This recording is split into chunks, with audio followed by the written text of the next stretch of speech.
Assalamualaikum warahmatullahi wabarakatuh. Video saya kali ini yaitu perlawanan rakyat Topoka. Baiklah, langsung saja saya akan bacakan. Peristiwa perlawanan rakyat Topoka ini terjadi akibat penindasan yang terjadi terhadap rakyat yang telah berada jauh di luar batas kemanusiaan. Penindasan yang dilakukan Belanda ini telah membuat kemarahan rakyat kian memuncak. Peristiwa ini terjadi di awal tahun 1914. Pemimpin gerakan ialah Andi Ranreng Opuh Tomenu, cucu Andi Tadda, anak dari Andi Baso Lempule Opuh Tosapaile. Ia berdiam di Suli. Rakyat Suli dan Larompong sampai Siwa memang telah lama kesal dengan adanya pajak baru dan kerja paksa yang diterapkan oleh Belanda. Saat itu, di Eropa termasuk negeri Belanda berlangsung Perang Dunia I 1914 sampai 1918. Adapun puncak kemarahan penduduk adalah pada saat pembuatan jembatan Suli. Pekerjaan yang dimulai awal tahun 1914 itu telah banyak menelan korban.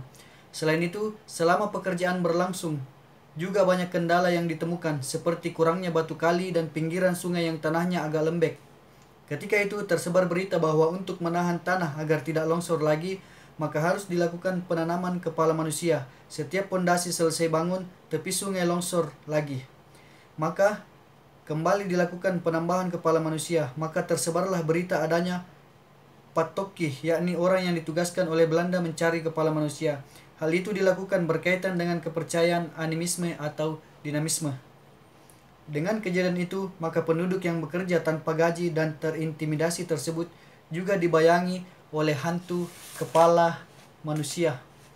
Ada yang terkena penyakit aneh. Yang lain melihat kepala manusia menggelinding di pinggir sungai dan berbagai jenis cerita misterius yang tersebar. Lama-kelamaan banyak penduduk yang meninggalkan pekerjaan tersebut. Mereka pun berusaha menghindar dari penangkapan petoro dinding atau gelar yang diberikan kepada asisten residen Lu de Boer. Setelah Belanda mendengar kabar bahwa orang-orang tidak mau bekerja dan membayar belasting, maka asisten residen Lu yang selalu miring kepalanya segera berangkat dengan motor boot ke Larompong, kira-kira 71 km dari Palopo, dan mendarat di kampung Redo di tempat yang bernama Iko Bajo. Setibanya di tempat itu, ia pun langsung melakukan penangkapan terhadap penduduk dan merampas senjata-senjata mereka yang dianggap pengikut gerakan Topoka. Di tempat ini terjadi perkelahian sengit yang mengakibatkan sekitar 50 orang Topoka tewas dan luka-luka. Dari Iko Bajo, De Boer kemudian berangkat ke Dusun Topoka, pusat gerakan tersebut. Meskipun rakyat hanya mempunyai tombak, keris, dan badik, tetapi mereka tidak menghiraukan lagi tentang akibat yang akan menimpa mereka, asalkan mereka dapat membalas dendam. Di samping itu, ingatan penduduk dusun tersebut masih baru tentang gugurnya Andi Tadda, di mana sebagian dari mereka turut pula bersama Andi Tadda dalam peperangan di Ponjalai. Ketika itu, Topoka dikepung dari dua arah, dari darat dan laut, yang dipimpin sendiri oleh De Boer. Tidak kurang dari 40 anggota tentara dipimpin oleh De Boer dalam usaha penyergapan itu. Tiba di lokasi yakni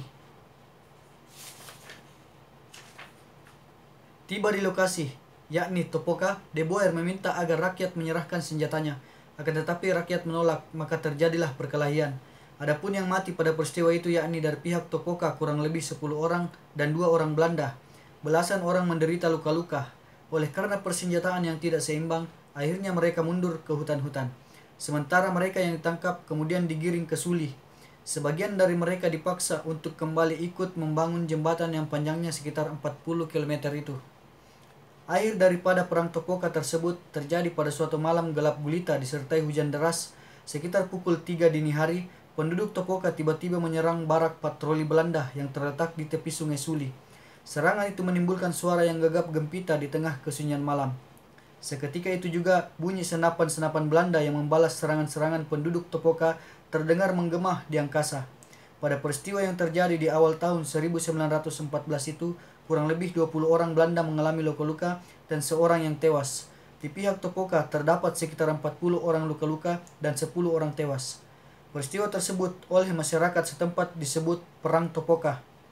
Peristiwa ini pada dasarnya merupakan perlawanan rakyat yang mengalami ketertindasan oleh penjajah Belanda.